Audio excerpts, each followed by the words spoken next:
All right, hello, and welcome back to another session of the Great Ace Attorney Chronicles. Hope you guys are doing well, as always. And all right, let's switch scenes, I guess. Wait, hold on, I just heard something weird.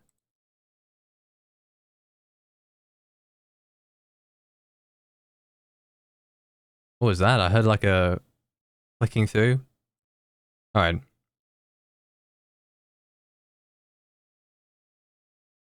What does it say here? Average bitrate is too high.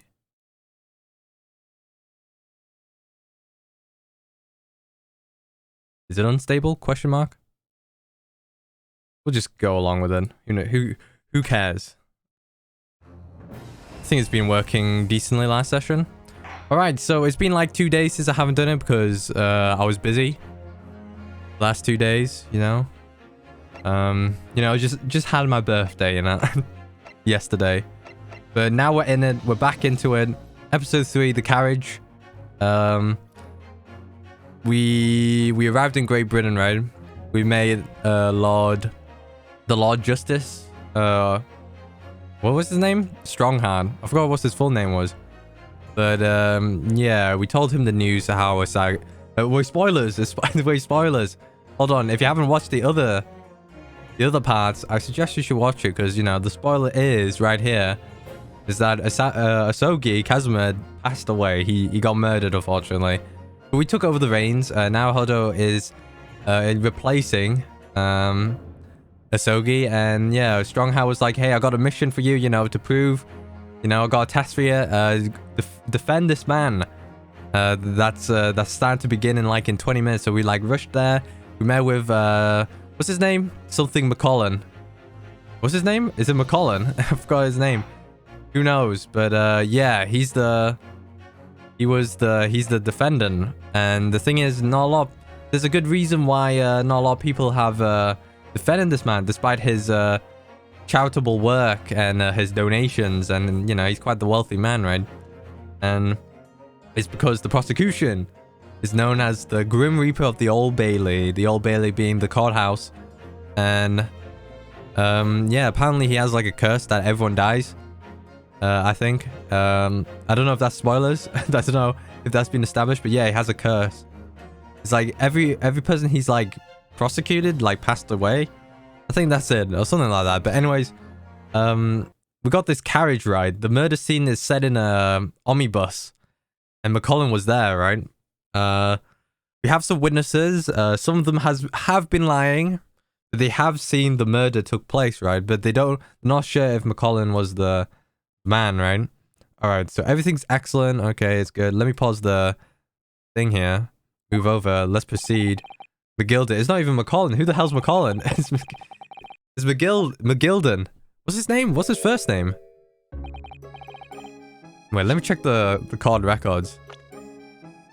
Magnus McGilden. Who the hell's McCollin? Who's McCollin? Alright. Okay. This will tell us what's happened here. There's two matters. The first is whether or not there was a third party with you in the omnibus cabin as proposed by the defense. Second is that if such a person was presented, why did you conceal that fact from the police? I think I know why. Begad, no, this is not my nature to hide anything at all. Alright, just answer the question, please. Alright, the truth of the matter is, I've been desperate about this all along. Do I tell yous all or keep my mouth shut? Alright, tell us what, McGilden. Mr. McGilden. Fine fellow representing me is absolutely right. In the carriage on the night with myself and the other man, there was another passenger. It's true. Aye, and towards me who helped the little urchin get away after it all happened. You... what? You let him get away? You let him? Alright. No, Magnus McGilden. That convenient excuse can't save you now. I'm truly sorry I am, Lord Van Zeeks. Is his name Zeeks? Still don't know. I'm sure you'll be wanting to know why I said nothing when I was taken in by the police. I do be having a very good reason, I assure you. I'm putting the mic close to my mouth. There. I'm putting my microphone close to my mouth as well. See if that does anything. Because I sound very far away from the mic, which kind of makes sense. But I don't know, the mic's pretty close to my mouth now. Alright, what's happening? If the police had known the wee one was there, they had assumed she done it. Alright, she. They have hauled her into this here card room just like myself. I was only trying to spare that. Young hearts and young minds are easily damaged, my lord. Alright, who was this young child of whom you speak?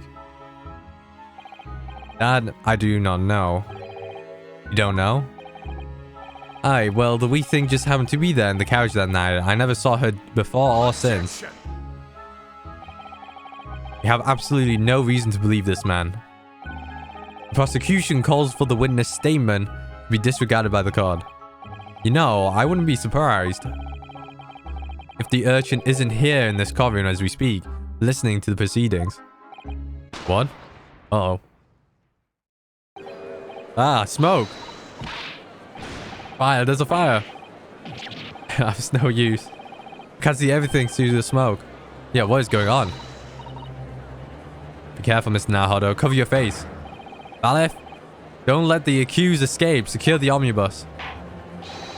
Hereby call an emergency recess. Balef, ensure the defendant is in custody. Clear the courtroom. And don't tell me there's a to be continued after this. Okay, we hurriedly removed from the smoke-filled courtroom by the Balef. Amid scenes of chaos as people stumbled over one another in their desperation to flee from the chamber.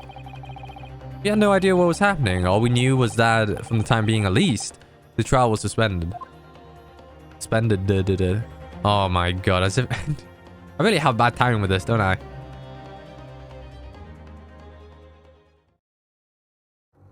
I really do. I like always close it off when we have a thingamajig. Alright, we're outside. It's February. The Old Bailey. We're in the antechamber. Antechamber? What on earth just happened in there? Mr. Naruhodo, I managed to find out what happened. Mr. Zato. I was told it was an advanced form of a smoke grenade. Type of exploding device that releases smoke. Smoke grenade. It sounds like that sort of thing ninjas uses. They're just making sure everything is fine now. I think the trial will start again before long.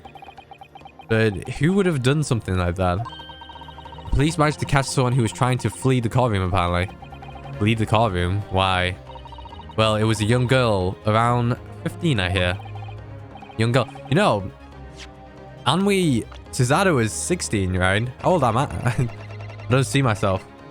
I'm assuming I'm 17 or something like that. The other passenger that Mr. McGilda was talking about. My thoughts exactly. So he wasn't lying. Oh, what's become of Mr. McGilda, actually? There's so many things I need to ask him about, but he's not here.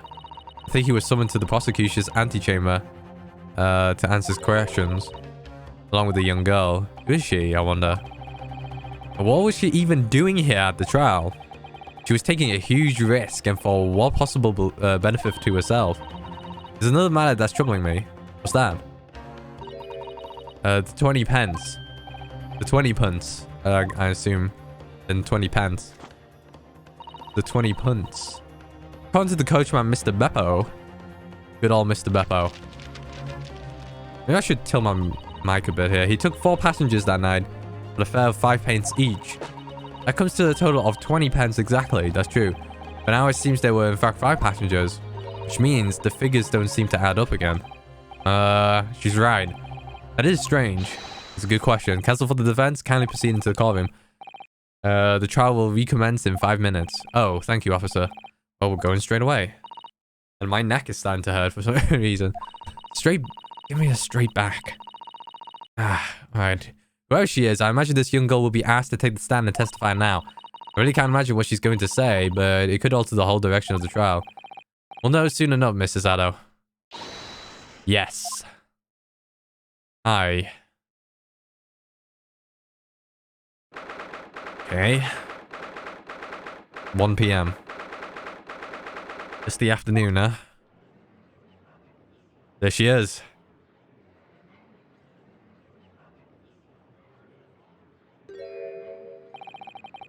It's the young girl next to Mr. McGilded. Look.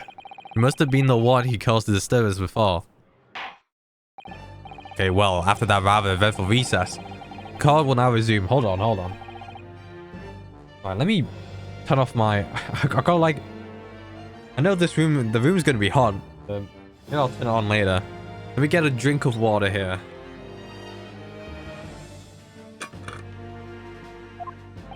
Okay, my lord. I believe you have established the cause of the smoke which veiled proceedings earlier. It seems to be an advanced form of a smoke grenade of the sort of typical employed by the army. Goodness gracious, the army, what in the devil's name? It was an elaborate attempt by a young girl to cloak herself, cloak her escape from the public gallery, but she was caught. Now occupies the stand. Right, your name, girl?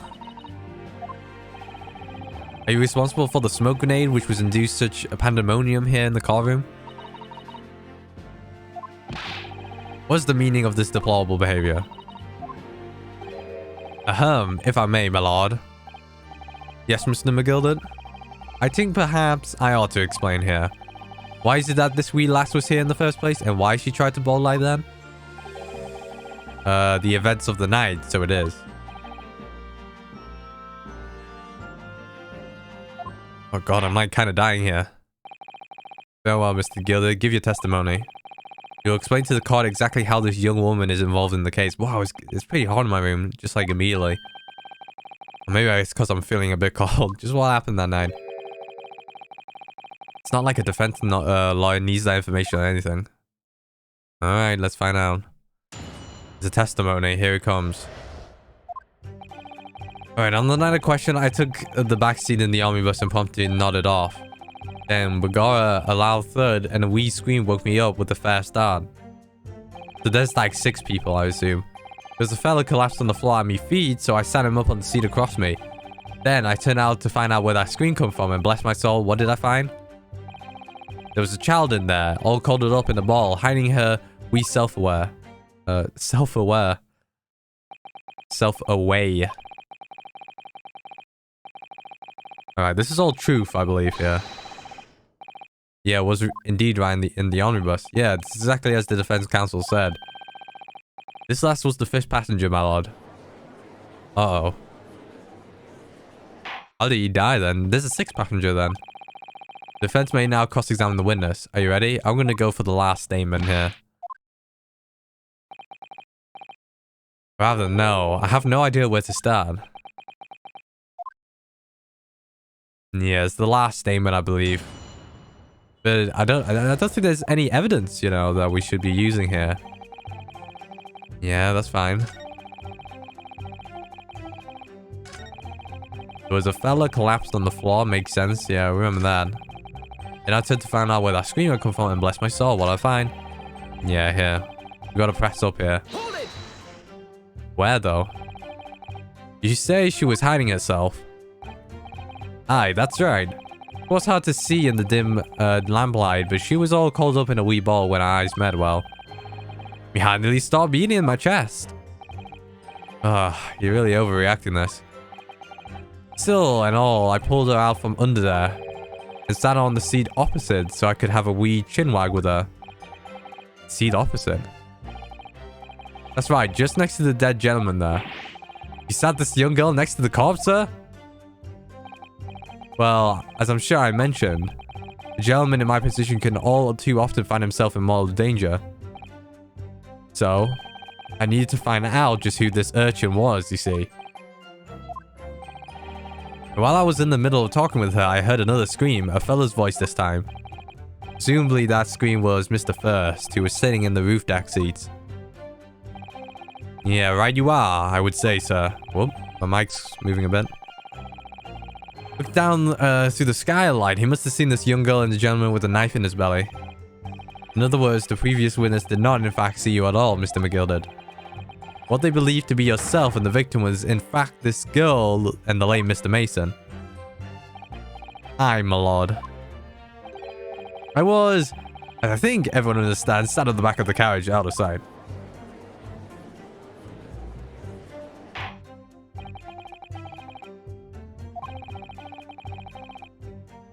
The defendant is someone diminutive in stature.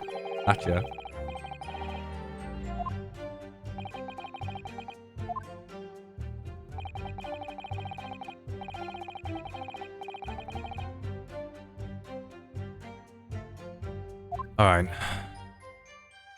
I do wonder how you must be feeling, Mr. Naohodo, being the defendant's lawyer and yet finding myself as stunned as everyone else as his testimony. Let's just say he was trying.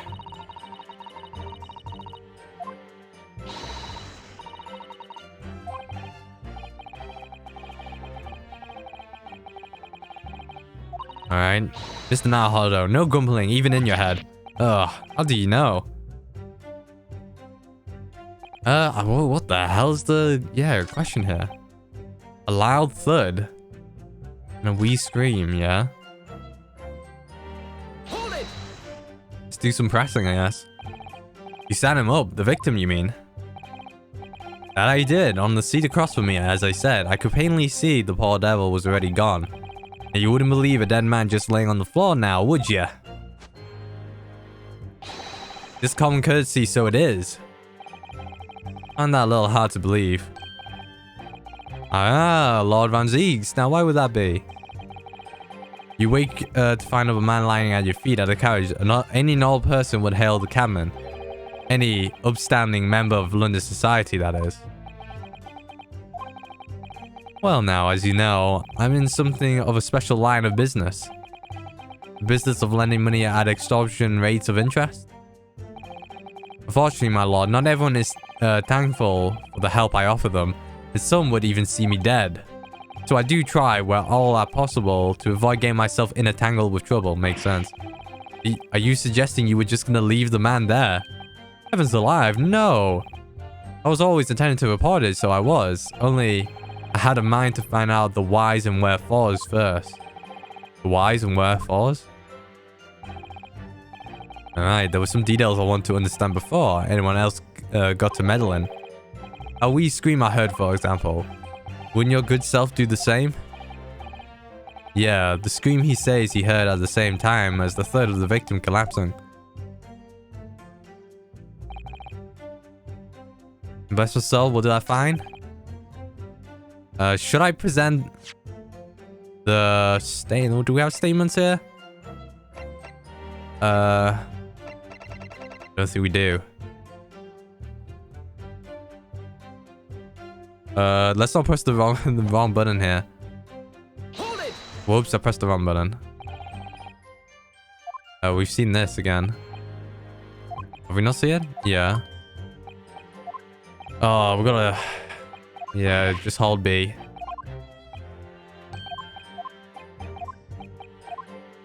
Maybe we have to press everything. We'll just press everything. I don't see any contradictions here. And then we have to... Oh god, this is a long section, ain't it? Oh no. No, here. Alright. Alright, from the top. Took the back seat. And when you first got onto the omnibus, were there any other passengers already on board? Here we go. No, it was just him first. He was the first one, alright. There's no one on the roof deck either. You're the first passenger, as it were, I see. Aye, and that's why I took back side as I did. This is the most comfortable, so it is. Did you explain exactly what you mean by the back seat? By all means, this is how you already described it earlier. I'm talking about the seat opposite to the ones in which the poor gentleman who was stabbed was sitting. Yeah, it's the most comfortable where I feel most at ease. I enjoy gazing through the skyline, makes sense. Right. Loud thud, big scream. A loud thud, you say, and a scream? Aye, that's right. How can I explain it? There was like something falling to the ground. That sort of noise. Do you think it was the sound of Mr. Mason falling to the floor, having been stabbed? Well, now that you'll remember I was asleep at the time, so I wouldn't like to say. When I opened my eyes, there wasn't a soul to be seen in the carriage, but they fell on the floor. You didn't see anyone. At the same moment, you did hear a scream. Yeah. No, not above me. No, my lord. It was inside the cabin. I wasn't altogether thinking about the scream. No, I was too stunned by the desperate sight before my eyes. Wait, did we tap this one already? Yeah, we saw that one. Yeah, here we go.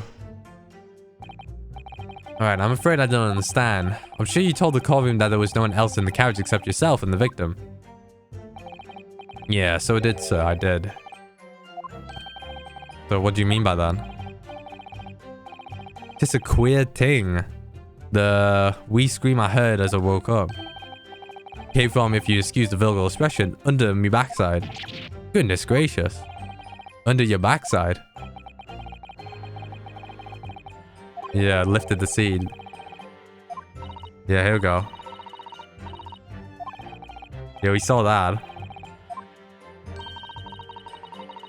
Alright, let's have a thorough look. We did check this already. Alright, we've seen this already. There's this seat.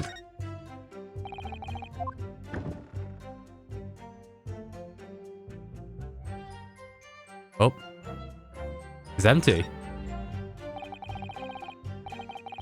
There's nothing in here. It's totally empty. It wasn't like that before. Something doesn't seem right here, but I can't put my finger on what it is. Yeah, it wasn't like this before. Alright, we found out. And that's when I found her. Yeah, that's it. Thank you. Yeah, it's gone. She must have stolen some content in the thing. However, at least one conundrum remains. Who is the girl? Her name is Gina Lestrade, my lord. She's a chancer unto custom on large crowds, relieving people of their purses. It's commonly called I always say a picklocket for some reason. Pickpocket. This girl here, a petty thief? Well, times are rough, eh? Order, order. Is this true, Miss Lestrade? Let's trade, I'm saying. Let's trade. Whoa, she's got a gun. Whoa. Ah! How dare you? What's the meaning of this? She's gone. Ah! The girl, she's gone. Open your eyes. Alright. I'm over here. Goodness gracious, how? What's the point in that little sidestep? I know what you're thinking. Grown-ups are all the same. This little dipper, you all say, slipped and got caught on the job. You got herself back in the corner. So she knifed the gem. Go on, that's what's in your head, ain't it? No, not at all. I always assumed she had like a real high. Oi! Wow, I'm getting attacked here.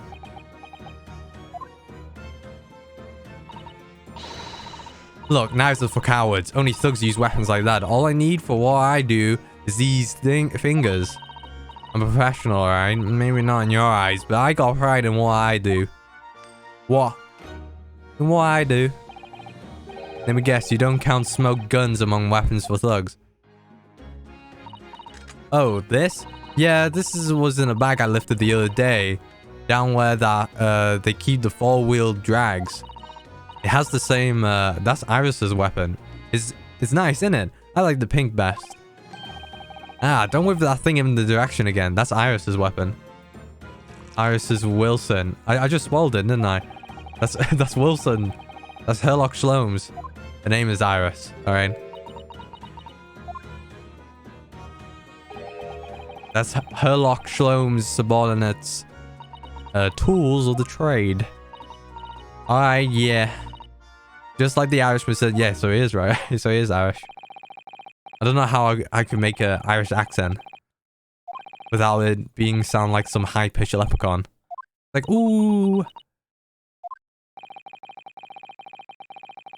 Ooh, what do we have here, laddie? Laddie, on me back, laddie. Alright, if I have to. Alright, she's testimonying. Oh, shit. Never mind. What's her name? Gina Lestrade. So I snuck inside the carriage with all they hooked up the horses just like always. It was a right old waste of time. I got nothing to show for me troubles that night. I'll tell you, you can't see a blind thing in that hiding place. It's pitch in there. Then, after a while, I heard this loud bang. It jumped down my skin, I did, and the scream just came out. Because of that, this swell found me. He did help me get away, mind you, he did let me get away. Yes, he let you go. I fail to understand why you let this street urchin go, Mr. McGill did. Oh, the simplicity itself, my lord. Yeah, she couldn't do anything right. You see, she couldn't possibly have killed the other passenger. I knew that for a fact. Ow. Yeah, he was sitting on it, as I'm sure I said before, sir. Alright, we're getting... I was sitting right on top of the place where she was hiding herself. I think a demonstration is called for. We're going in? Whoa, I just like... The thing is about this, yeah, this is where I sat last night, and... Cubby hole is underneath the seat, I presume, yep.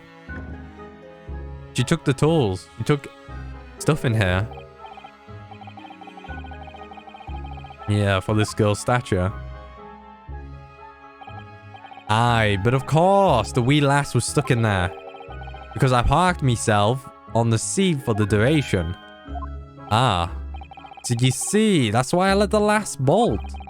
I knew that if the police found her there, they'll automatically assume she'd done it. I couldn't live with myself if her young life was ruined when all the time I knew she was innocent. Even though you must have realized your actions will result in your own innocence being called into question. Not at all, my lord, not at all. I knew in my own heart that I was innocent. So I thought it was worth taking a pun on my own good name for the sake of this less unfortunate lass. My goodness. What a perfect gentleman. My lord. This fine example of a man cannot possibly be guilty of a heinous crime like this. I'm ashamed of myself for ever doubting you, sir. Isn't that 6? Or is there someone else? Might be number 4 and number 5. Oh no, number 4. If calm, calculated reasoning won't arrive clearly at the truth every time. Oh, we've got all 6 here. Saints alive. All 6 members of the jury consensual in their leaning to the verdict of not guilty. Alright, no, it's not over for Baroque, though. Mr. Naruhodo, this, well, it must mean what? That we're victorious. And then Baroque's like, hey, hold over a second. We've won. Are you sure? Objection. Yeah, here it comes. Whoa, he's got his foot on. He's got the foot on the same one. If the sight of my iron heel Wellington offends, pray do forgive the discourtesy. Yeah, he's calling his own thing. This really is a consummate example of the monumental flaw in British judicial practices, where evidence and reasoning should be a paramount, emotion rules the day. Emotion. The witness' latest statement gives us a clear insight into his true nature. What do you mean, his true nature?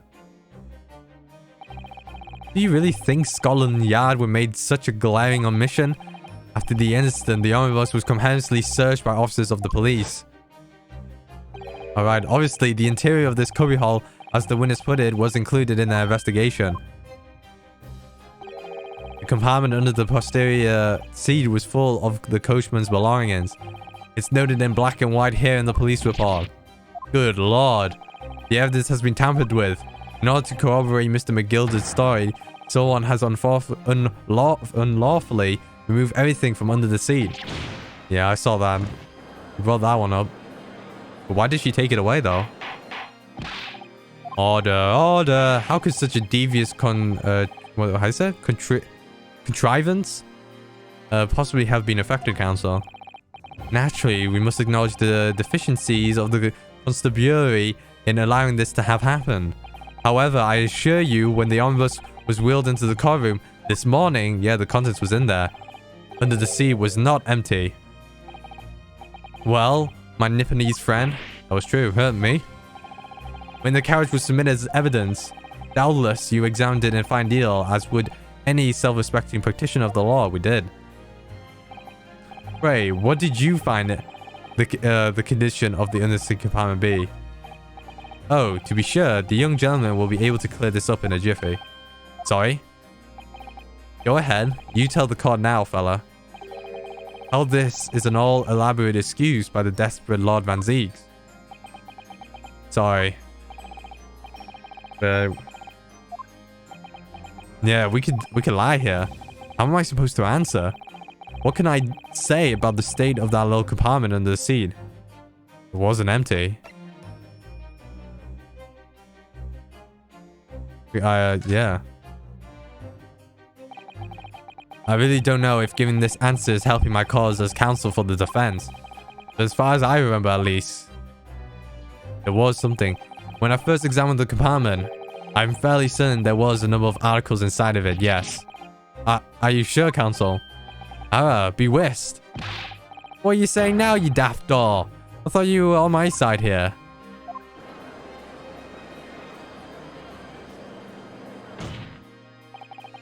What game are you playing? Your task is to defend the man in the stand. Why would you say something to compromise his position?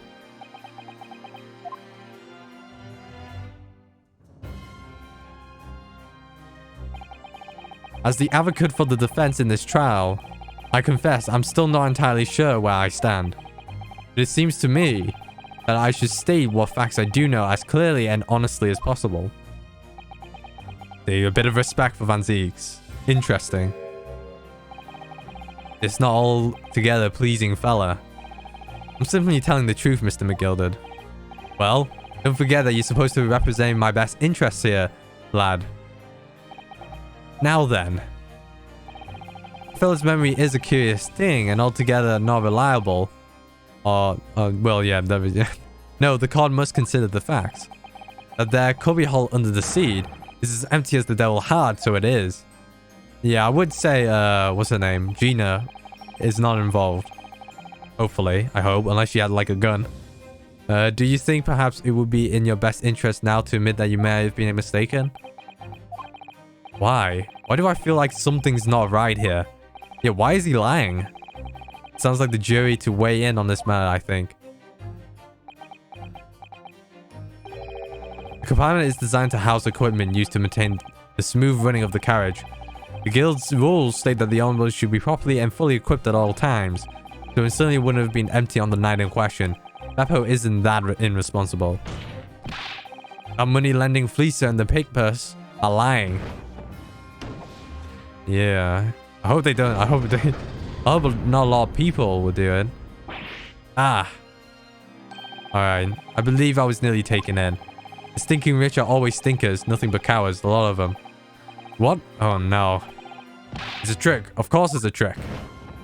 Makes sense. I hope not everyone's doing it. Come on. Quite so, I must concur here.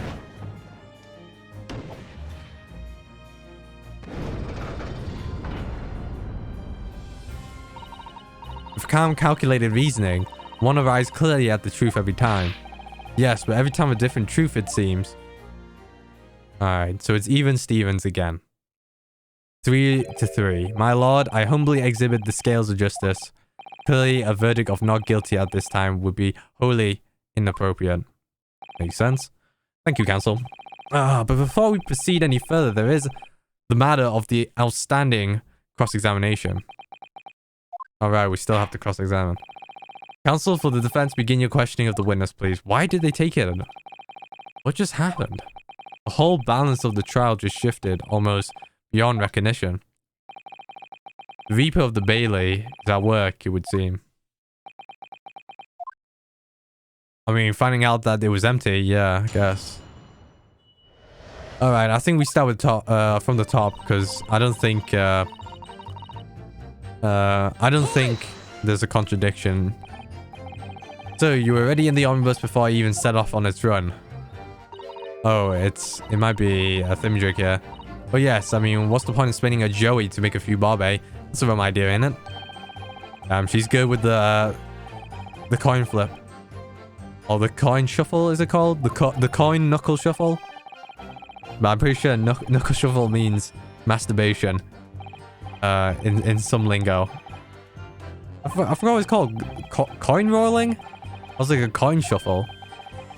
I think it's just rolling the coin on your hand. That's pretty good. Look at those moves she's got. Alright. So, that's when I slipped into the carriage and got myself hidden inside the seat. Nice and easy, right? But your hiding place is a storage compartment full of equipment for the coach. No? I could fit in, most likely. Or she could fit in. Damn, I remember when I was like a kid, I could fit in like a... I was like playing hide and seek. I was on holiday, right? With like some relatives. And it was in this like one room in this... it was like a little playroom, right? And there was like a shelf, right? And I could have... And it was like squared, right? The shelves. And I could fit on like the bottom shelf. And it was pretty small. I don't even know how I fit in there. But... basically, the idea was the room was like turned, the lights were off, right? And then, you know, everyone took their position. And then they would hide. You know, we would hide promptly, right? And I don't even know how I fit underneath that shelf. It was really small. It was like... probably like... I wouldn't say 20. It probably would have been like 30 by 30 centimeters. Maybe more like 35 or maybe 45. Alright, move back. Okay. So backwards, I got nothing. Alright, let's see what happens here. Yeah. You know, sort of a small interior. A small interior. A small, you know, body. Could probably fit inside of a bottom side of the carriage, I would say. Alright. But the point is, any normal run, the carriage ain't got no one in it for a while. And that's when you come out from your hiding place and get away. That's it. Only that night, I couldn't, yeah. This cove was sat on me, yeah, from the start, and didn't budge the whole way, did he? Not one inch. I was totally stuck. Do you mean to tell us that you were present in the carriage for the duration? You were under the seat the entire time while events unfolded in the closed cabin? Yep. Right, mister? To be sure, I was as shocked as anyone.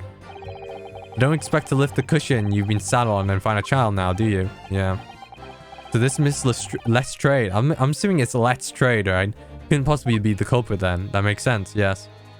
100%, I'll tell you, you can't see a blind thing in that hiding place. It was pitch in there. It was dark. That was kind of, yeah, that's a bit spooky. I'm surprised you could breathe through it, but hopefully there's a crack. Do it. Yeah, I push up the curtain with me head and look at the crack. Then I could have a butcher's at who I'm gonna fiddle. Thought you were a pickpocket, not a butcher. I mean, I can have a look. The seat I get under ain't as plush as the other ones see. So, most of the time, the passengers plan themselves opposite. For some reason that night, this Irishman spent the whole... my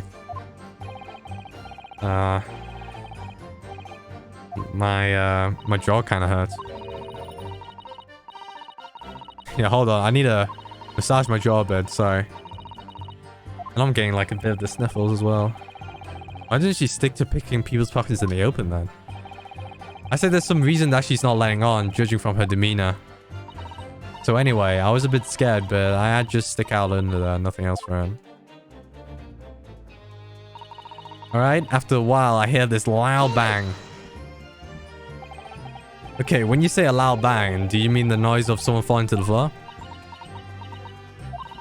Could have been, I suppose. I don't remember so well. All I need is it made me jump. And you let out a scream involuntarily. Terribly.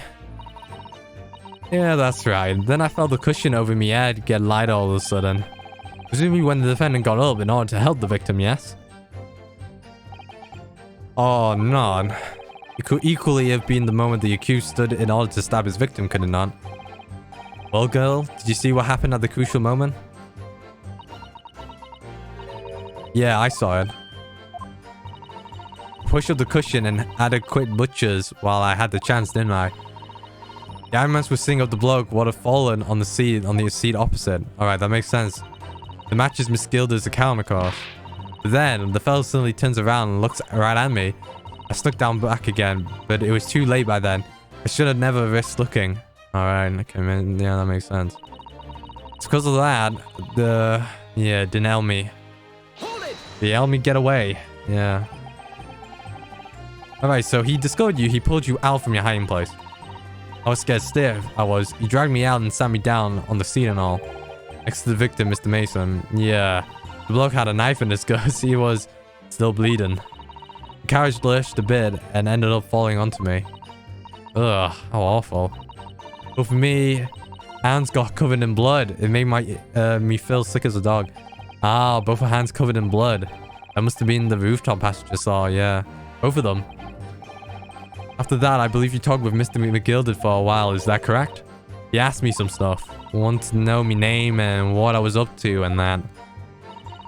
Then I heard something from above. Someone screamed.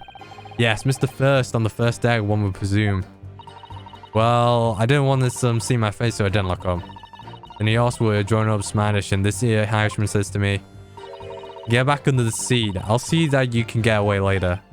Huh. Yeah, that's it. All 6 members of the jury had decided the defendant was innocent. For one brief shining moment, yes.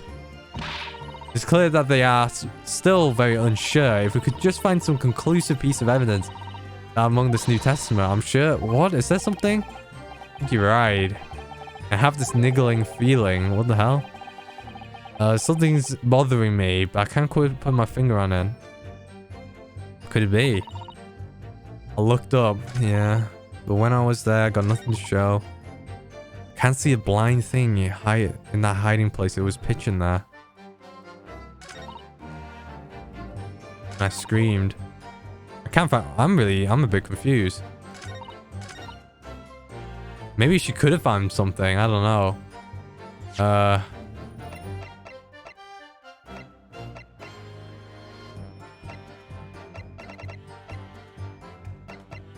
Must be something to do with this passenger seat, right?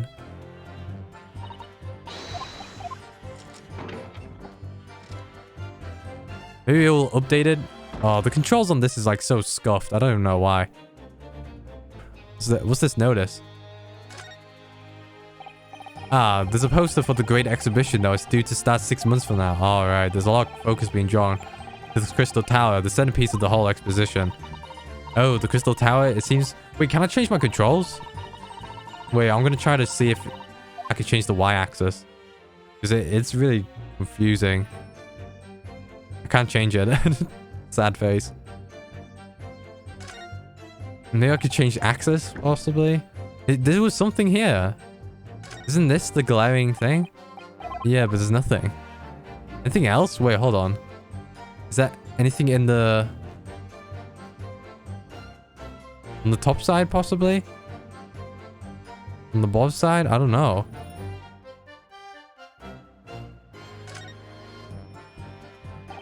Alright, that's the blood, isn't it? Something wrong? Oh, it's just, well, this bloodstain's so obvious.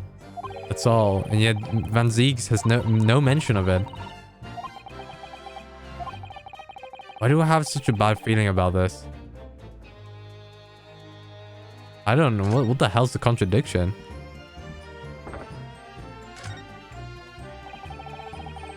It needs to be stopped, but it's actually hard when you sit on it.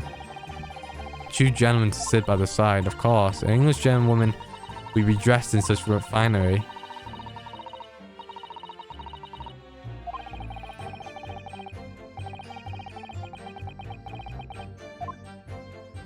Is there anything in here?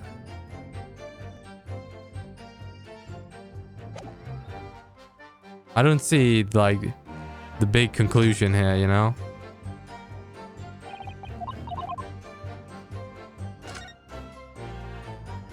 Hit the wrong button.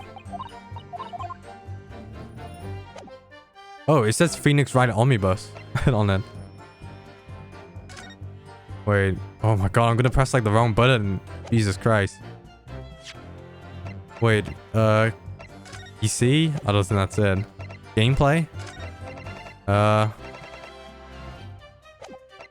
Wait, is vibration on this controller?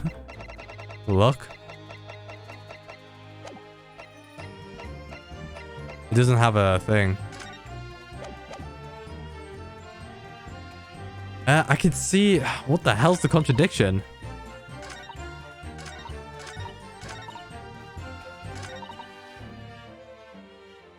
Hold it! Yeah, and she just looks down. Alright. Oh. No. Alright, here. Excuse me. Is there something wrong, Mr. Wait, did that happen? Did I miss that? Oh, I do apologize. Was there something the matter in the council? I'm just wondering if Miss Lestray's last comment made something occur to you, perhaps. You seem to be thinking something to yourself. Well, what just happened? I didn't... Was nothing important. I was feeling for the poor lass is all. I remember feeling desperate myself as a young lad. Shut up in the dark. 'Twas terrifying, so it was. I see, yes, I'm sure we can all sympathize. I'm still scared of the dark now. Aye, and I don't know about yourself, but I found that the darkness seems to make everything you hear seem that much louder as well. Yeah, your sight is gone, so... Makes sense. I suppose it does, maybe. Miss Lestrade, did you hear something that night? Anything, an unusual noise perhaps? Nah, not really. All I could hear was the Irishman snoring. Bejabbers, there's no need to tell the whole world of me foibles, you little scamp. What a pity. If only Mr. Lestrade has heard something, he might have given us a vital new clue. Yes, what should we make of that last statement of hers? I think it's important. My lord, I believe the statement just made the witness is profoundly important. Profoundly important, but all she said was she heard nothing. Yes. I'm almost sure of it. Yeah, how did she hear the thing? Alright, I don't know what happened, but yeah, let's see. Add the statement in. You will supplement your formal testimony by repeating that last statement, please. What? Supplement? What are you on about? Don't give me all of your fancy talk. I know what you're trying to do. Well, it won't work on me. That's right. Insult the judge. Always a good move. What has she said? I was straining my ears to work out what was going on. All I could hear was snoring. What? Did you not hear the guy dying?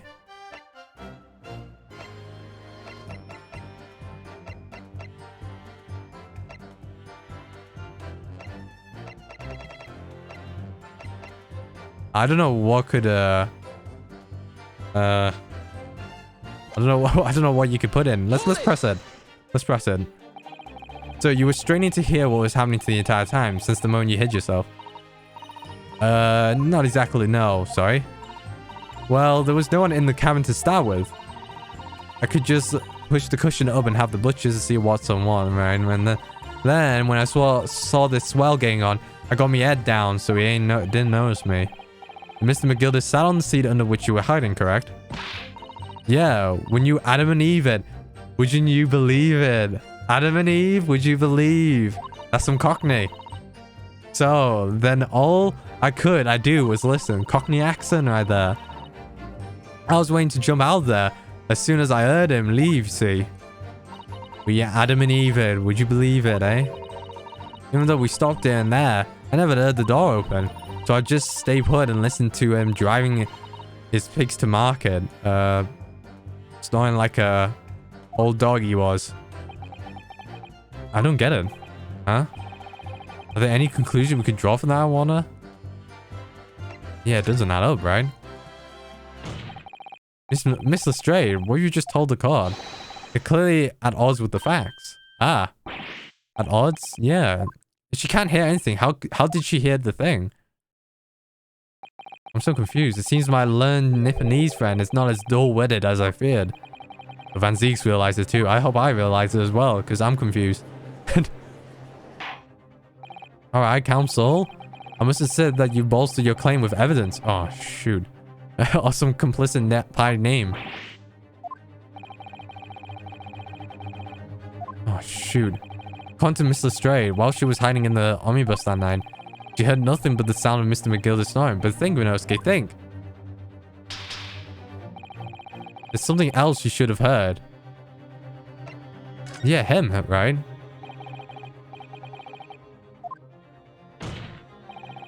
On a particular sound that Mr. Stray could have not failed to hear on the question and night. I hope it's this guy. Take that! Yeah, I got it. Ooh. Twice fired Mason.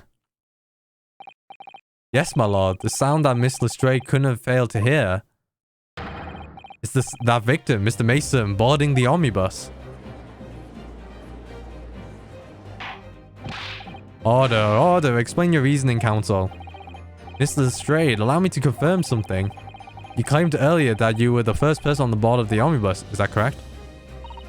Yeah, of course I was. I got on while the driver was in the pub, didn't I? And the next person to board the omnibus was Mr. McGilded. That it was. Not a soul was in the cabin when I climbed aboard. At least not in plain sight. So you were, to all intents and purposes, alone in the enclosed cabin of the omnibus at that time. Did I not just say as much? I wasn't traveling with anyone else, if that's what you mean. Exactly. Yeah, I saw him get on, remember, through the crack under the seat cushion. He was on his own for sure. Alright, maybe she did hear the guy getting stabbed, but... Alright, yeah, during which time, did you not hear the door opening and closing at all? Nah, I never heard it here. That's exactly what I was listening for, wasn't it? Was waiting for this swell to leave. In which case, when and how did the victim end up in the carriage? Oh god, yeah. What? We know that the victim collapsed inside the enclosed cabin of the omnibus. Therefore, Miss Lestray's statement about what she did or did not hear is at odds with the facts. Ah, whoa, that means Mr. Mason didn't even die in the carriage following on. Yes, this petty thief statement was clearly flawed. Lord Van Zykes? Yes, he knew. He knew all too well that there was an inconsistency in Miss Lestray's statement. It would seem words of thanks are in order for my learned friend. What are you talking about? What are you talking about? You have demonstrated matters impeccably. This witness and her colorful statements are entirely unreliable. Her words are convenient untruths, nothing more. Whoa, you can't say that to the... I don't think so. He's dead right. How could the victim possibly not have boarded the omnibus? That makes no sense whatsoever. And this girl is a pickpocket. Let's not forget. Oh, what's the granny gonna say? Oh, shoot. She's not even Nah, she just straight up went for the guilty verdict. Ah, she didn't even say anything. I didn't want to judge the dear little mite just because she has some rather naughty ways. But I must say, I can't abide liars. Neither can I. Mr. Foreman, oh, I might be 6 again. I don't want to judge the girl just because she has some less than... I feel like this is another thing. I'm going to take a drink first. Put it on autoplay.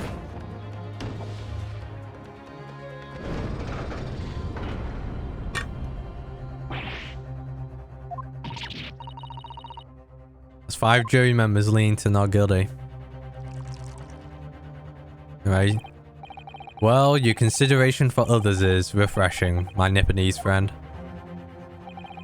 The considerable troubles you have spared me. Hear, hear. Yes, very refreshing. Ah. Yeah, what are you playing at? Have you forgotten who you work for, you useless Eastern Amadlin? This is Carnage is perfect. Juror number 2 is the only one left. Mr. Naohoda, the way this is going, I know. If we can't find some new way to convince everyone of Mr. McGilda's innocence, the judge will rule and we'll have lost. I very much want to believe the words of one of the London's most respected gentlemen. But... alright, it's GG's. Hold it! Alright, hold it. Wait, I can't do another thingamajig. Yes, the witness' last statement seems to have revealed a critical inconsistency in her story. However, if we consider the possibility that her statement is in fact the truth, it may shed an entirely new light on this whole case. What are you saying? Counsel? I'm sorry, sir? Whoever do you mean? Counsel, I will not tolerate your attempting to prorogue my adjudication. Explain yourself or what? That means he didn't die in the carriage, right? When the accused boarded the omnibus on the night in question, the victim was nowhere to be seen. So subsequently, the carriage door was not heard opening a single time, as testified by the witness in the stand. I'm getting where this is going. Yet the victim's body was found inside the carriage. If this petty thief's words are to be believed, how do you explain the victim's miraculous appearance inside the cabin of the omnibus? I've got it. I've got it. It's gonna be crazy, but I've got it. There's only one way to explain how the victim came to be inside the carriage. There's another entrance. If the door wasn't open even once, the only explanation is that the victim entered the enclosed cabin some other way.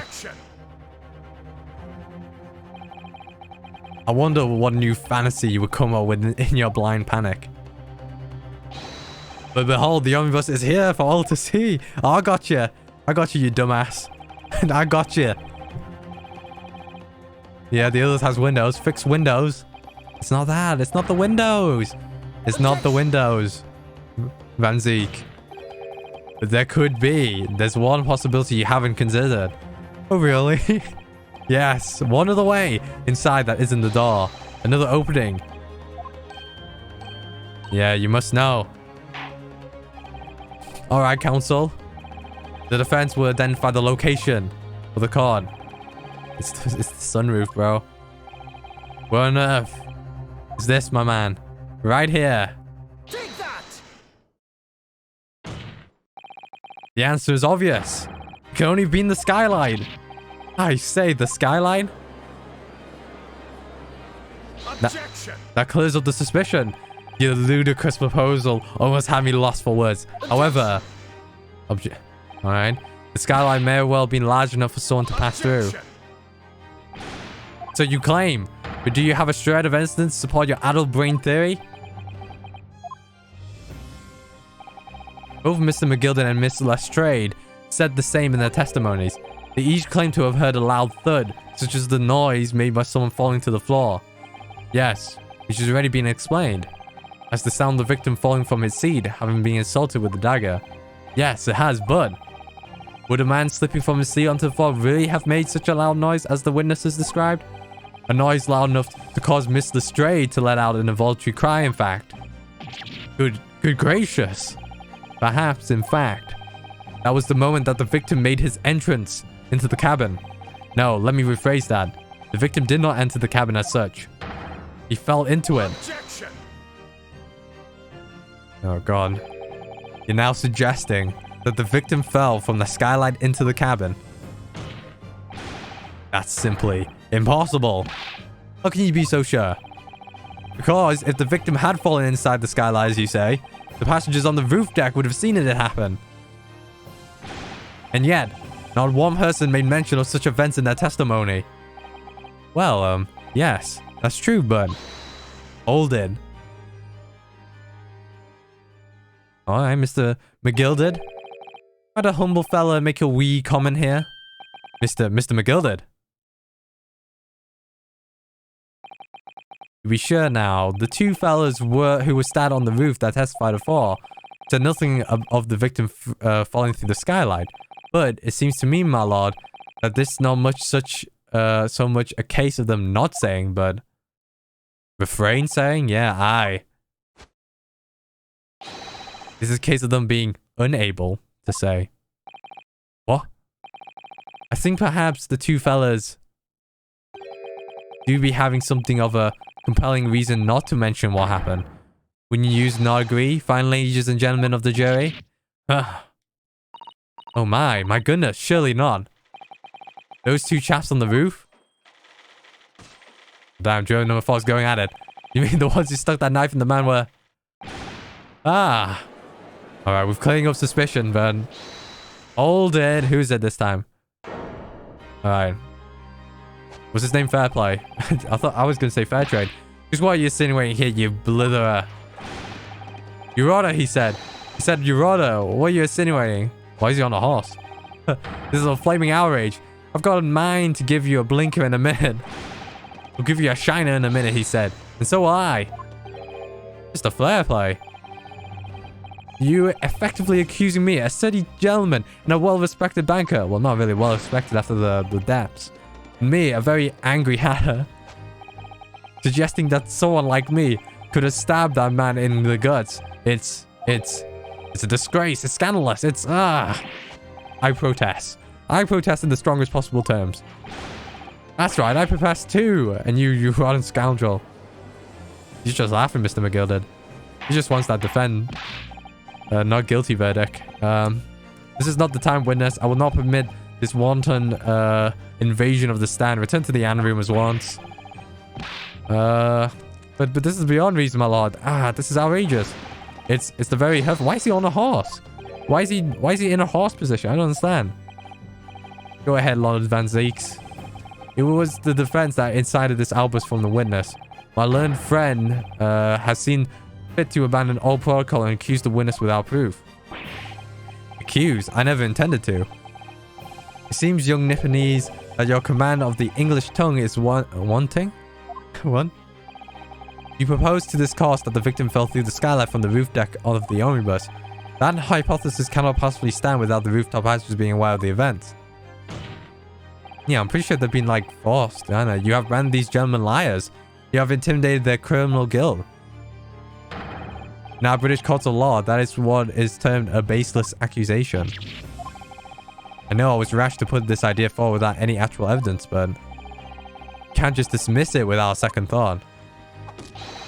What are you wasting time for? Get him to testify. All right. I thought there was something fishy about that hat from the moment I laid eyes on that fellow. Yeah, we have to see this matter through one way or another. Look, if they're lying, we'll get to it. You know what Mio Faye said? Oh, shit. Oh, damn, the whole J. What's happening, Mr. Nowhodder? Just like Britain, eh? The public gallery in complete state. Come on. It's coming home. My lord.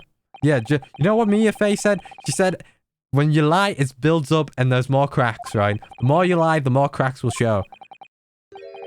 That's what Mia said. Didn't come here for this. Getting a bit nervous. There's no time to think this through. Yeah, just time to... Yeah, just keep pushing forward. Testify. Just like British, eh? Always up the British way, eh? Always on an uproar. Alright, we were the only two people up on that roof there. Dead or alive, I could swear to that. If anything had happened, we were sitting, where we were sitting. Did you think one or the other would have noticed? Yeah, that makes sense. In any case, no, the first thing, we had no reason. Was shut the entire time. Alright, there's some hard stuff here. Alright, maybe there's 2 contradiction statements in the last 3 statements. You can open the skylight, right? How either witness could have performed any malevolent act on this open roof deck without the other noticing forthwith. That's right, you see. We're innocent, I tell you. Although logically, of course, the argument falls down if the two of you were in collusion with one another. What? Eh? According to investigation by Scotland Yard. The 2 witnesses share no common dealings. Ah, well, I don't trust coppers any more than I trust the stinking rich. Something doesn't feel right here. Doesn't feel right, Renosuke. The trial is going in our favor, really, but why do I feel so uneasy? Over to you, your cross-examination, please. Alright, oh yes. I wonder what it is. I wonder what's, the thing here.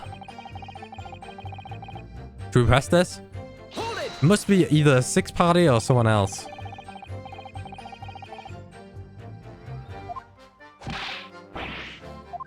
Alright. No question about it, he said. None at all. Oh, but yes, of course. I remember seeing them both. I saw the victim inside the closed cabin talking with this man here. Is it true, Mr. McGilded? Dear me, my lord. At the risk of repeating myself, Harry boarded the omnibus alone and nodded off inside almost immediately. That's an outright lie. Without doubt, you were engaged in... Let me stop you there, fella, and ask. Do you have any evidence at all? At all? Damn, Mr. McGillard. It's wrecking these guys. It's all about evidence in these cars these days, so it is. You do well remember that. I saw you with my own eyes. This isn't going so well.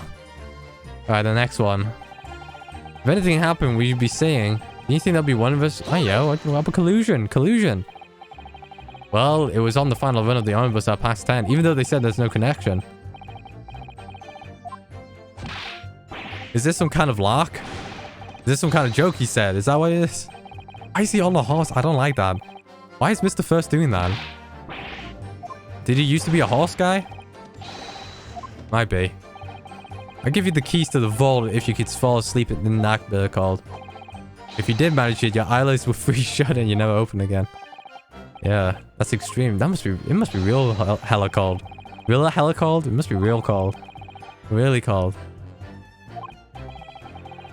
Yeah, it was locked. Huh? Yeah, I don't even know. That's a lie. I saw you through the glass. You were talking to someone. Now, it was a cold night, so it was. You'll do be seeing things that aren't real in the cold. This is hardly surprising. Seeing things. Now, Mr. First, man. I don't know why is he on the horse, though.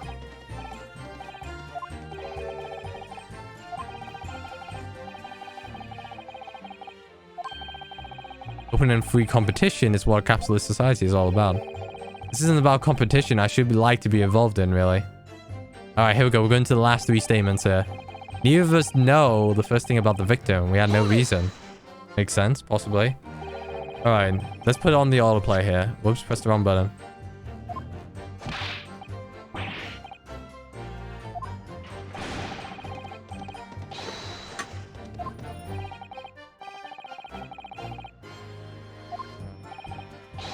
Alright, had a student, alright, with brickmakers. Alright, you see, how many different ways can I put this? Neither of us have the remotest connection. No. Oh, well, he's got something here. Pursue. I don't know which one's the A button. Excuse me. This is the A button. Mr. McGilded. The A button? No, A is X. I don't know why. Yeah, this is... The controls are weird in this game. Got the remotest connection. Is that right now? I wonder. What are you sitting waiting now?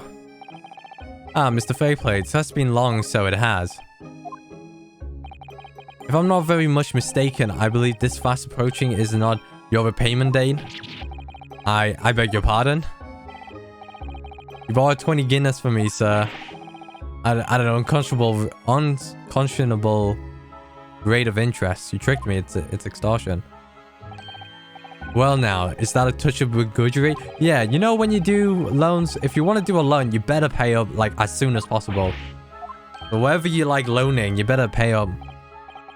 You know, you should have like a, you know, like paydays coming in like the next 2 days or something like that. Because, yeah.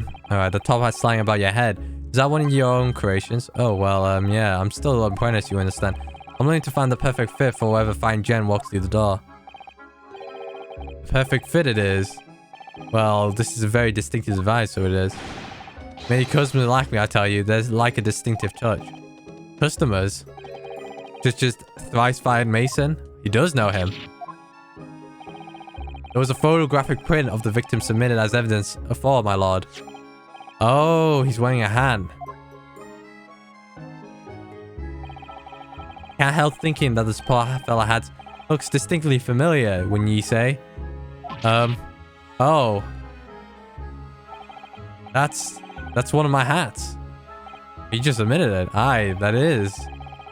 So, it would seem the brickmaker was a customer of yours. The sort of customer I wager you could have had a wee quarrel with over the distinctiveness of the goods. Oh no, sir. Absolutely not, sir.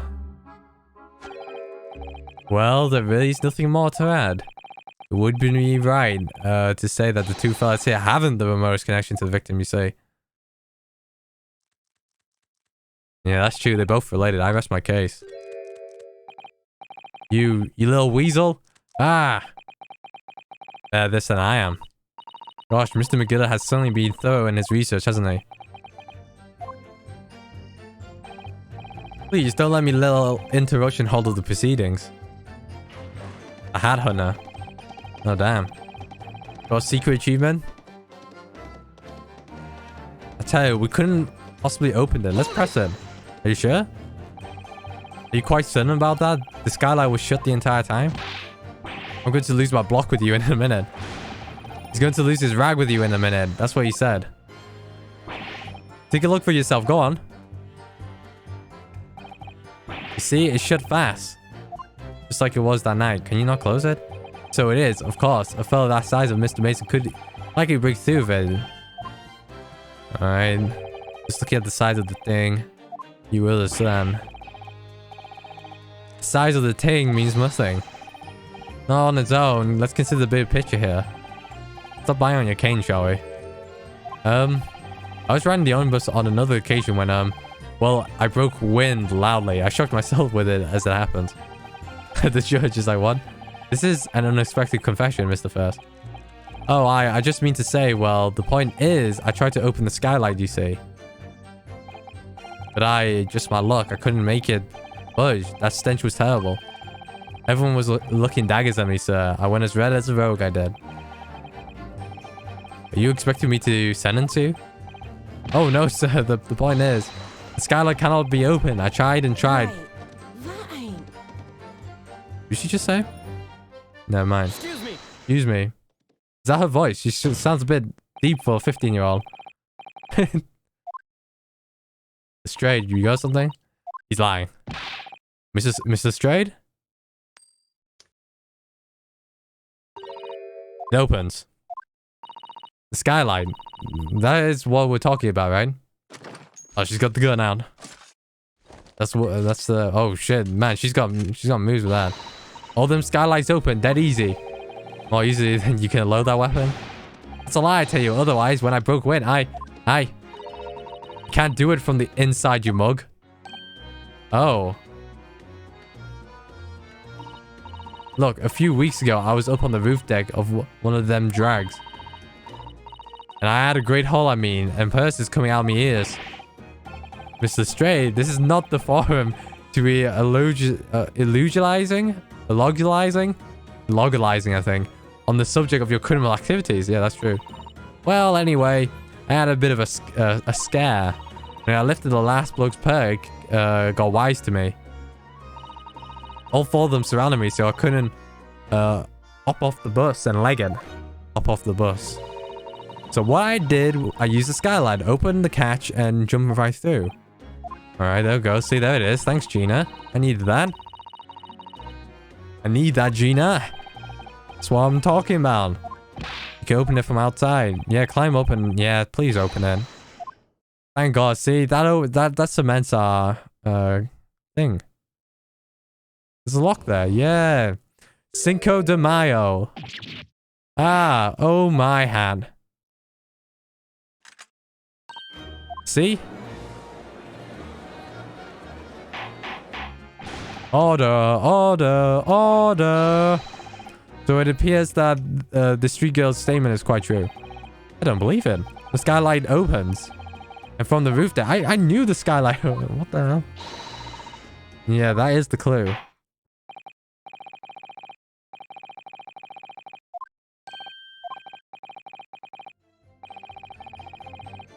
Alright, yeah, come on. We'll do it right now. I hate how the controls are on this. His left and right goes up and down goes left and right. I don't know why. So the skylight was fastened shut before. Now the catch has been undone. We'll be able to open it. Anything here? Should we go in? Alright, let's open the door. On the inside. Alright, maybe we go out. Then examine down here. Yeah, you can, yeah, through this opening. Anything else from here? Oh, there's blood. Holy crap. No, not that. There's blood on the sky. There's blood there. What the hell?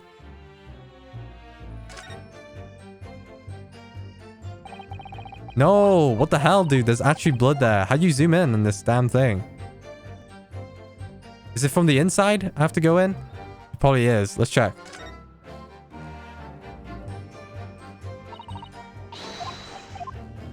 Wait, how did I not notice that? Wait, look up. Alright, yeah, here it is. Yes, it does open very wide, doesn't it? Why enough to kick someone like you through suddenly, Mr. Naruto? Why someone like me?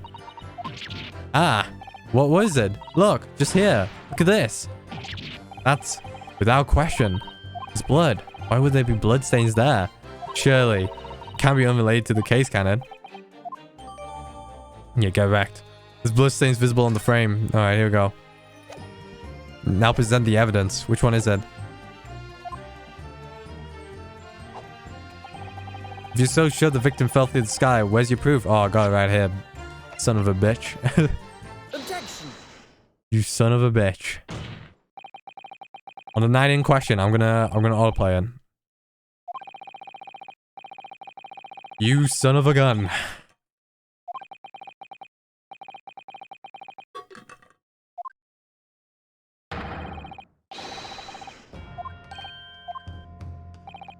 That's utter humbug. Ah, you can't possibly have any evidence. No, you can. I mean, we didn't do it, I tell you. It's impossible. Irrefutable proof. You're in this car room. Counsel? My lord. Believe everyone you would appreciate a little clarification here, huh? Oh, God. Where exactly within the omnibus? Alright. Alright, we're inside. Let's hit it properly. Alright. Oh, what? It's closed here. Oh, right. No, it's open.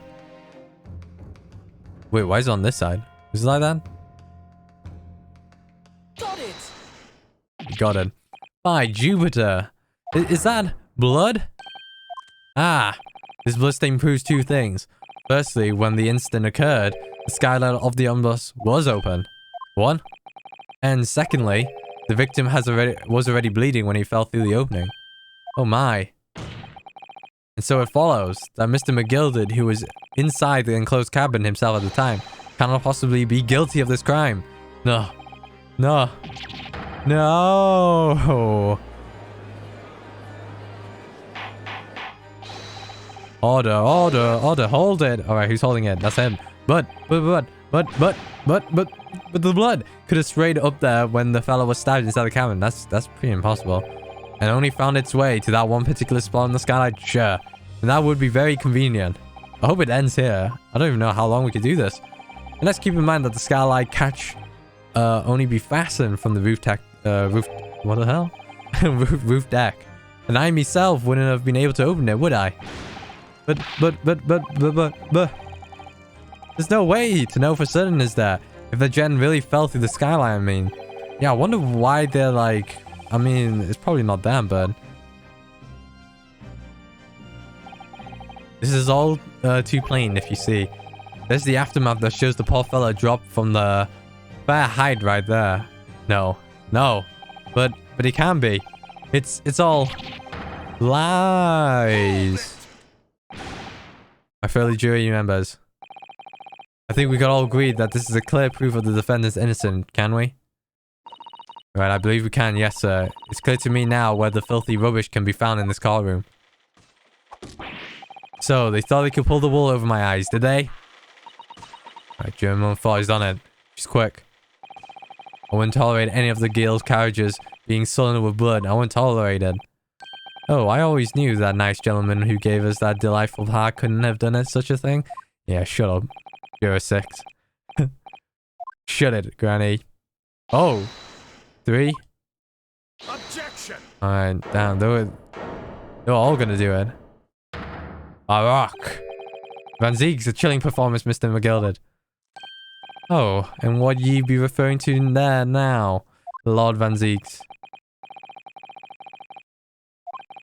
Bloodstain on the frame. Such evidence is null and void. What do you mean null and void? God, what you want now, Van Zieg's? God damn it. For once extremely stupid reason. That smear of blood never existed. What? What? What are you talking about? It's there to see. It's clearly blood. This personally attended scholar. Alright. The officers involved went over the carriage with a fine-tooth comb. So, I can say with absolute certainty, no such smear of blood existed in the carriage. At least not until this trial began. Oh, well, we can't check that. We can't check that. We couldn't open the thing. Fabricated, my lord? Yes. And while the court has been in session. What? No, please end this trial. We're never going to get to episode 4. I mean, probably by the end of this, but I must say I did. Oh, Van Zeeks, please. Why you have to destroy us with facts and logic? A fellow known all over the capital for his fine contributions to public life. I do take kindly to slander. I don't take I damn. Fight to the bitter end, even if it's rolling off the tongue of the Reaper of the Bailey. Mr. McGilded, I realize that this is your first appearance in court as the accused. However, I'm well unaware of your involvement behind the scenes in a great many affairs of dubious nature. You're very adept when it comes to avoiding getting your hands dirty, your own hands. And each time it happens, that's the case you're involved. Hold on a sec. You adapt the facts. What does that mean? When you wield a fortune the size of Mr. McGilded's, however ill-gotten it may be, nothing is impossible. Tampering with evidence, manipulating the scene of the crime, bribing witnesses. Oh, I'm crying, bro. Most convenient story, sir. Lord Van Zeeks, this will not do, to be sure. Will it now, counsel? Huh? Oh, no. I think it's fair to say, yo, Van Zeeks, did you check the stupid skylight? Just tell me if you did or did not. Wait, is he saying like that? This all does sound like a rather far-fetched excuse by a desperate man. Alright, come on. Yeah, come on. Let's see. But if you will all cast your minds back, it is not true that the unmaster has been in the courtroom the entire time. How could anyone possibly have put a smear of blood in it without the word and his wife seeing? Yeah, the smoke. Isn't that right now, counsel? It's true. The omnibus has been in full view the entire time that the court has been in session. My learned friend. You better not make the same mistake here. Here's to you hearing your opinion on this matter. In your words, it's the smoke. Why did they do the smoke, you dumbasses? These guys are idiots. Did someone have tampered the omnibus during the trial? If you're asking me, I think yes. It could have been possible. Sorry, man. The truth? Yeah. As a defense lawyer, it's my job to advocate for the defendant as best I can. But still, I feel as though there's something even more important at stake here. There is no evidence suggesting that the defendant did, as my learned friend suggested. However, in terms of having the opportunity to carry out the alleged tampering, there is one possibility. Explain yourself, counsel.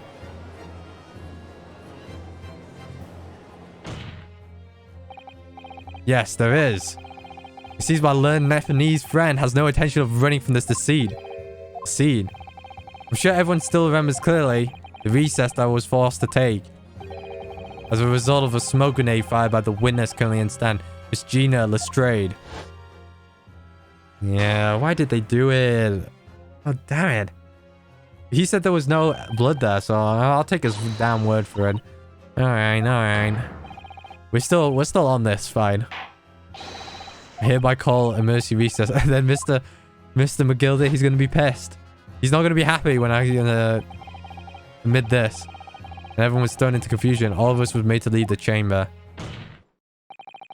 In that brief interval, under the veil of smoke and in all of the chaos, it could have been possible to steal inside the omnibus.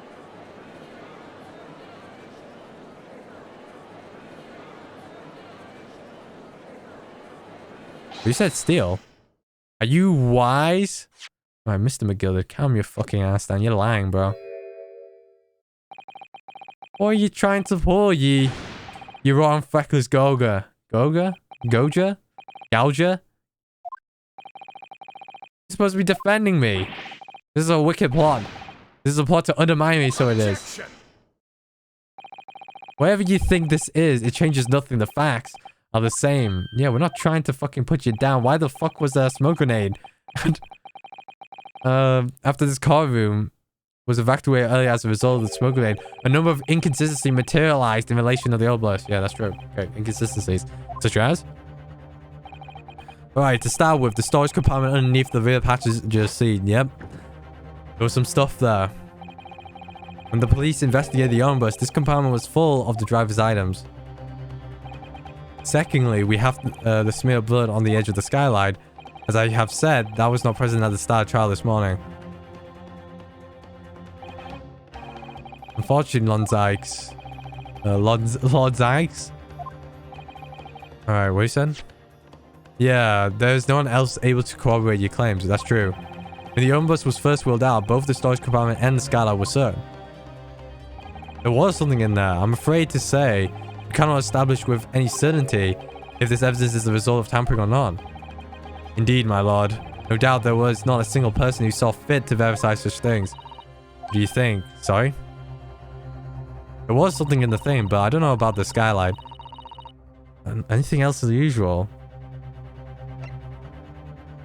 Is there anything else?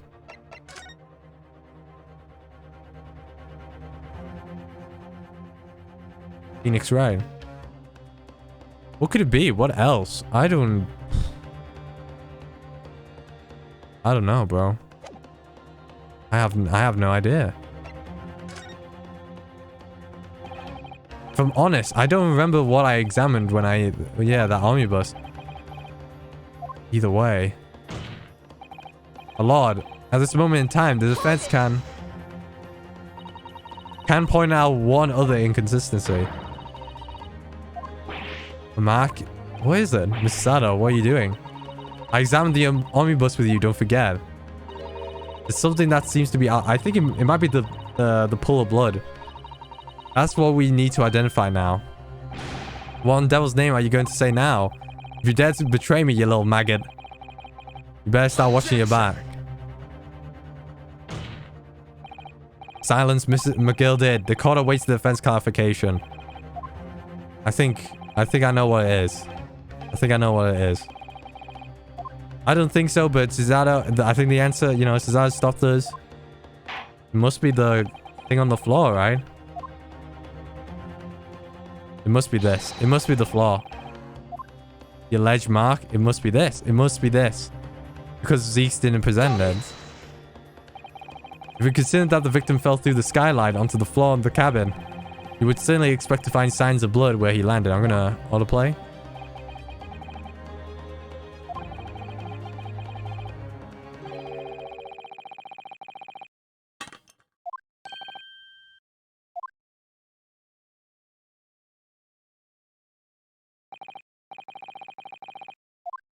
Alright. Well said. Although, as advocate for the defense, one might say that was a very careless slip of the tongue. Is it really? I believe that blood stains on the floor is a decisive piece of evidence. But if the question is whether the evidence is genuine, or whether it was unlawful fabrication by someone, you're compared to admit that there's at least a possibility that the evidence is fake. Alright, McGill gonna wreak havoc here. He's not happy. He is not happy.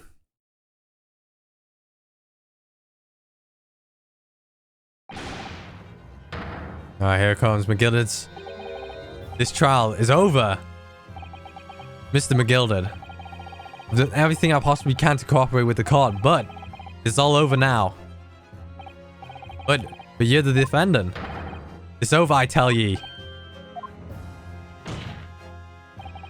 Memory, recollection, what people think they saw. This is all nonsense. Facts are what counts. And the fact is the bloodstains is there. Now. Well. And over the course of the desperate trial, long and extremely drawn out as it seems, that good-for-nothing Reaper of Belly has failed to present any decisive evidence at all. True. I'm scandalized, so I am. I thought better of Lord Van Zeeks. Well, my lord? He's pissed. He is not happy. I must concur with the defendant. The unaffirmed recollections of an individual cannot stand as evidence. Yeah, at this moment in time, The particular bloodstain in question is very much in existence, and in the absence of my credible method by which to prove its alleged previous non-existence, I regret to say that it would be improper for this trial to continue. Your lordship cannot be serious. Lord Van Zieks, what is your position? Prosecution, my lord, has no further witness or evidence to present. Damn. That's it, that's the end. In that case, as I believe we have explored every possible avenue in this matter, I shall proceed to my adjudication. As for a formality, I am of course obliged to confirm with the defense first. I said, yeah. What formality? As things stand at the moment, it would seem that Mr. McGilder will be found not guilty, yes. Which would mean we've won. Is that really the right outcome here? Is it really alright for the trial to come to an end now with all these unexplained inconsistencies?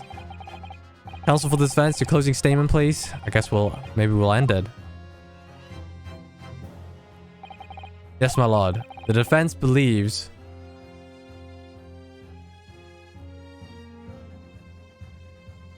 I think he's still innocent though. Let's see here. I just gotta go with it, yeah. Is Mr. McGilder legal representative? Oh, maybe we'll put the spin on it. I can't breathe. Yeah, it is. In here is stifling. I'm the man's defense lawyer. There's only one thing I could say in this situation. It's a hold it. I believe the defendant, Magnus McGilder, to be innocent of the allegations brought against him. I think that's the right choice, it seems like. Thank you, counsel. I don't think it's him. I don't think it was McGilder. Did he stab him? Because he has... I don't know. This is what was missing. Because, alright, here's to you, my Nipponese friend. And the most abject closing I have yet to hear in the court of law. Where he admits defeat? Order, order.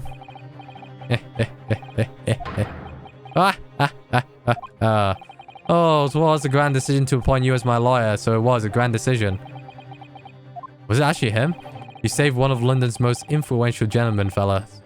You should be proud of yourself. Here, have this for your troubles. Ah.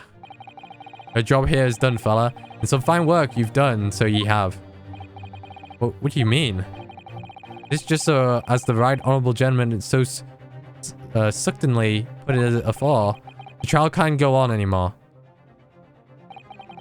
And your closing statement there was, how did he put it now? Nothing more than a formality. Did he actually do it? See, yeah, the thing is, the question here is, did he actually do it? What?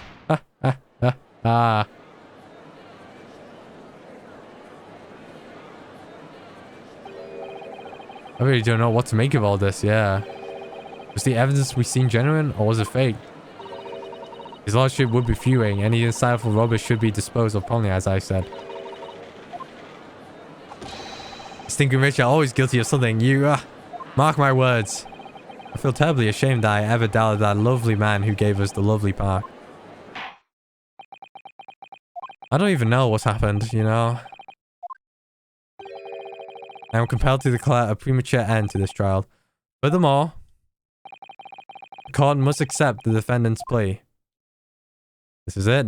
The end. We could start on part 4, or episode 4. Thank you kindly, my lord. Alright, I hereby announce the video of this card. Whoa. But we still haven't determined if the bloodstain in the Honor versus General or not. We don't know if these witnesses are telling the truth or a pack of lies. We have no idea about the truth. Lord Van Zieks. My lord. The case made by the prosecution was flawed, plain and simple. If indeed the omnibus presented evidence was tampered with, the prosecution is our fault for allowing such a disgraceful perversion of justice to take place. Yeah, it makes sense. My sincerest apologies, my lord. But damn it. But wait. When we evacuate from the courtroom, Lord Van Zieks ordered the evidence to be secured. I'm afraid the prosecution cannot shun responsibility in this matter. That's so unfair. Well, welcome to the legal system. The jury will not be required to Pro-offer judgment? Pro-offer? Pro-offer? Alright, so the jury can't do it. Yeah, Lord Van Zeus has been a pleasure, so it has. And my dear fella, I couldn't have asked for a better defense. Do you mean to tell me this has all been a grand waste of time? This is the law of the land, my good man. It probably was him. If you'd like to pursue this matter further, you can always go ahead and try to change the law. Magnus McGilded. Good grief, you've more to say to me, have ye? Just one thing, a warning. This is far from over. Well, something to be looking forward to then. I hereby pronounce the defendant, Mr. yeah, not guilty. We got the verdict. And confetti in Japan. Oh, fireworks? Yeah, Guy Fawkes, huh? Got some fireworks then.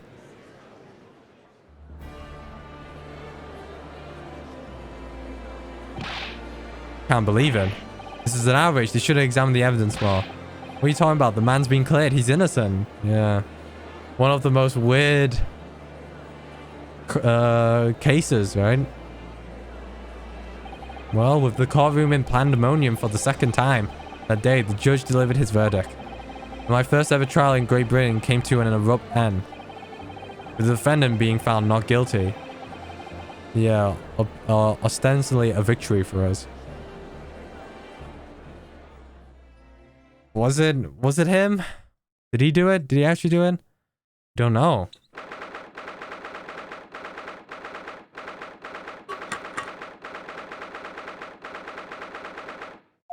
In the antechamber. That certainly was a long trial. Oh yes, it was. Your first ever trial on foreign assault and your first victory. It was a wonderful performance. A heartfelt congratulations. And to you, Mrs. Addo, thank you for your assistance. I suppose we should be happy. The trouble is, we're still completely in the dark about what actually happened. Well, we didn't have enough time. But isn't it wrong? I mean, who was actually responsible for Mr. Mason's death? We don't even know that. The sole aim of the defense is to obtain a verdict. That, yeah, whatever that says. The defense. Exonates? Aye, that you did. Here, there he is. Mr. McGilded. And the girl that was with him, is with him too. Well, it seems that the stories are true. Oh, what stories? Wait, hold on. About the 6 enormous fireworks they do be laying off when there's a verdict of not guilty. I'm sure you've seen them now. Spectacular, wouldn't you say? Yes, definitely. I've heard it was a sight to behold, and to be sure, it was. I view to thank, I suppose, for having an opportunity to see it. Oh, I don't know about that. I'm not sure I really did anything. Wanna know what you're saying, fella? How did I walk out the free man then? Down to your planning. You're a straight talking fella, aren't you? I must say, you had me astray in the head there once or twice. But you're young and headstrong. And this water under the bridge. Well, congratulations, Mr. McGilded, on having your name cleared. Nothing resolved. Yeah, it's a weak win, I say. An undeserved win. Aye. Did he actually do it? We've all seen that I didn't do that assiduous and obstinate deed. It's grand, is it not? I suppose it is. Now the fine fellows of Scotland Yard can take matters in their own hands and sort any wee details. They see it for what it is, they'll get to the truth. I've absolute faith in them, so I have. After all, I do be providing a good number of their wages with all the taxes I pay. Alright. Quite the taxpayer, eh? Not that funny. So then. As we agreed beforehand, 1,000 Guinness for your troubles, fella. Oh, no, I couldn't possibly accept that much. Beware, you're humble people, are you? You're from the East. Well, if you insist. Have this, still and all. You deserve a reward. Mr. Magnus McGilded. The Baseless. Everything is ready, sir. If you'd like to follow me into the car room. Into the car room? What's happening? What's this, officer? It's sooner than I was led to believe. Hope it's not an inconvenience, sir. There was some changes to the schedule. Well, I must be making tracks now. This time for the inspection. Sorry, what inspection? We're going to examine the omnibus again, so I'm told. I asked if I could be present for it myself. You're going to examine it again? Now? Naturally, I'm under no obligation to take part in any more of this matter now. But as an upstanding member of London society, I do be doing my best to help where I can. He's gonna rub off the... He actually did do it then. He actually did do it. He's planning. Hope a whale of a time. You're studying here in Great Britain. There he goes, a free man. Oh, there's Gina though. Oh, of course she was here too.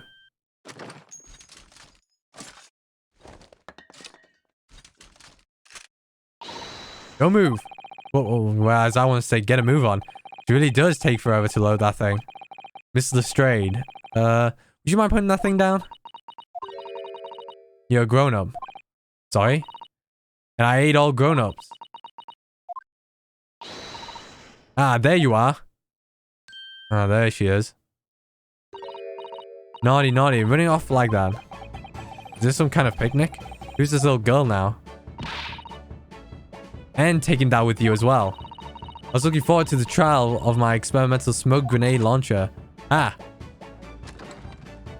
Whoa, she's got a bazooka. Oh, do you want to play? You won't believe me. Excuse me, bud. Who are you?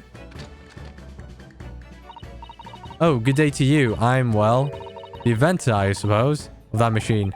The inventor? Oh, well, normal smoke grenades are so dull, don't you agree? Wide, wide, and more wide. If you have to be shrouded in smoke, it could at least be a pretty color, I thought to myself. Do we have to be shrouded in smoke, though, at all? I just took my eyes off it for a moment whilst I was changing onto a different omnibus and she pinched it. Luckily, I fitted it with a telegraphic beacon. Tell her what's it want? Alright. The GPS, they say. Anyway, you're coming with me now, back to my laboratory. What? What for? To apologize, of course, silly, to my technician. What? You mean, say sorry? You must say sorry when you've done something wrong. Surely an adult has told you that before. An adult? Huh. I don't listen to no adults. Come along then, follow me. Fine, have it your way. Well, good. You see, I knew you want to do the right thing in the end. I'm fairly sure that she wants us not to get shot by that massive gun of yours. Whoa, what just happened with my eyes there? Well, we'll be leaving now. Bye-bye. I'm sorry for all the fuss. No, we might as well end it here, right? She was a lively one. Well, do you perhaps, we ought to be on our way now too? Yeah, you're right, but where to? Oh, we haven't had time to find a place to stay. No sooner had we arrived in London than we had to rush here. All our traveling cases are still with the bailiff. I was originally planning to spend today in search of lodgings, but at this late hour in the day, I'm afraid we may be out of luck. Don't worry though, I have a plan. If worst comes to worst, I have a lovely park where we could spend the night. Please tell me you're not thinking of McGilded Park. I know it may be a little chilly at this time of year, but our youthfulness will see us through. I'm not so sure about that. I think a midwinter London night will freeze a young person solid, just as easy as an elderly one. Oh dear, that doesn't sound so agreeable. Now I'm starting to regret turning Mr. McGilder down. That 1,000 Guinness would have paid for a lovely one room or a mansion. And so, the trial to determine my worthiness on the study tour was over by the end of our first day in London. However, as we were soon to learn, there were more trying times ahead. Just as the Reaper of the Bailey had warned, the case was far from over. Alright, episode 4. This is it. I'm blind. What's going on? Get the fire brigade! Water! Bring water, quick! What the? How did this happen? I don't know, sir. By the time I got here, it was already engulfed. No one was supposed to be allowed in here before we started investigating.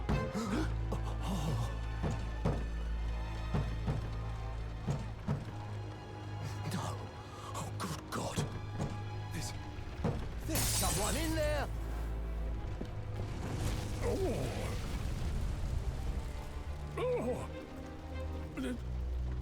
This can't be.